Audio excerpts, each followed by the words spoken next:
యాదాద్రి భువనగిరి జిల్లా కేంద్రంలో అంబేద్కర్ భవనం పెండింగ్ పనుల పరిశీలనకు జిల్లా కలెక్టర్ రాకపోవడాన్ని దళిత నాయకులు తీవ్రంగా ఖండించారు. మాజీ మున్సిపల్ చైర్మన్ జహంగీర్ ఆధ్వర్యంలో నిరసన చేపట్టిన నాయకులు కలెక్టర్ 3 సార్లు పరిశీలనకు వస్తారని చెప్పి అధికారులు దళిత సంఘాల ప్రతినిధులను వేచి ఉండేలా చేసి చివరకు రాకపోవడం బాధాకరమని అన్నారు. ప్రజలకు ఇచ్చిన హామీలను అధికారులు తప్పకుండా నిలబెట్టుకోవాలని డిమాండ్ చేశారు.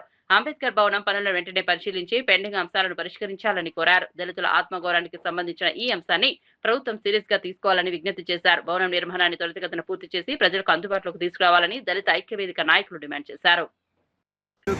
అంబేద్కర్ భవన్ ఆధునికంగా టెక్నాలజీ పరంగా దళితులు ముఖ్యంగా కాంపిటేటివ్ పోటీ పరీక్షల్లో పోటీతత్వాన్ని ఎదుర్కోవడం కోసం స్టడీ సర్కిల్ని ఏర్పాటు చేయాలన్నటువంటి ఒక మంచి సదుద్దేశంతో మేమంతా కూడా ప్రభుత్వానికి సహకరిస్తూ ముందుకు పోతున్నటువంటి ఈ భవనాన్ని దాదాపు 9 సంవత్సరాల కాలంలో మరి పూర్తిగా మరి అధికారుల అలసత్వం వల్ల డబ్బులు ఉండి మినరల్ ఫండ్స్లో 40 లక్షల రూపాయలు కలెక్టర్ నుంచి మరి ఎమ్మెల్యే గారి అనిల్ కుమార్ రెడ్డి గారి డిఫరెన్స్ వల్ల వారు అలాట్మెంట్ చేసినటువంటి పనులు దాదాపు 6 మాసాల నుంచి కేవలం ఫర్నిచర్ తీసుకురావడంలో మరి ఇక్కడ ఉన్నటువంటి జిల్లా మెజిస్ట్రేట్ అధికారులు పంచాయతీరాజ్ అధికారుల నిర్లక్ష్యం వల్ల ఈ పనులను కూడా నత్తనడకలు జరుగుతూ ఉన్నాయి.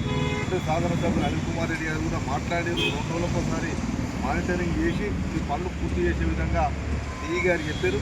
కానీ దురదృష్టం ఈ జిల్లా మెజిస్ట్రేట్ కలెక్టర్గా పూర్తి స్థాయి అధికారులు ఉన్నటువంటి వ్యక్తిగా ఉన్నటువంటి మన అనురాగ్ జయంతి గారు కలెక్టర్ గారు 3 పర్యాయాలు దళితులకు ఉన్న సంబంధించినటువంటి పంచాయతీరాజ్ అధికారులందరికీ కూడా మరి నేను వస్తున్నా విజిట్ చేస్తా, ఏ విధమైనటువంటి పనులు ఉన్నాయి, ఏ విధంగా అంబేద్కర్ భవనాన్ని పూర్తి చేసి ప్రారంభోత్సవం చేసుకున్నటువంటి విషయాల్లో మనకు వస్తా అని చెప్పి 3 సార్లు సరే జిల్లా కలెక్టర్ అత్యవసర సమయాల్లో మేము కూడా అర్థం చేసుకున్నాం, రాజకీయాలు ఉన్నాం, సామాజిక స్ఫూర్తి మా దగ్గర ఉంది కాబట్టి అధికారులను మేము నిందించాలన్న ఆలోచన లేదు.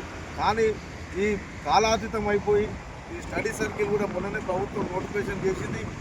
ఏదైతే జిల్లా కేంద్రాల్లో నూతనంగా ఏర్పడినటువంటి ఉమ్మడి జిల్లాలు కాకుండా నూతనంగా ఏర్పడినటువంటి జిల్లా కేంద్రాలకు కూడా స్టడీ సర్కిల్ అవసరం మేరకు అక్కడ ఉన్నటువంటి పరిస్థితుల మేరకు స్టడీ సెంటర్లు ఇస్తున్నటువంటి దాంట్లో కలెక్టర్ గారిని కూడా మేము రిక్వెస్ట్ చేసి ఇక్కడనే చూపెట్టేటువంటి ఆలోచన ఉండే.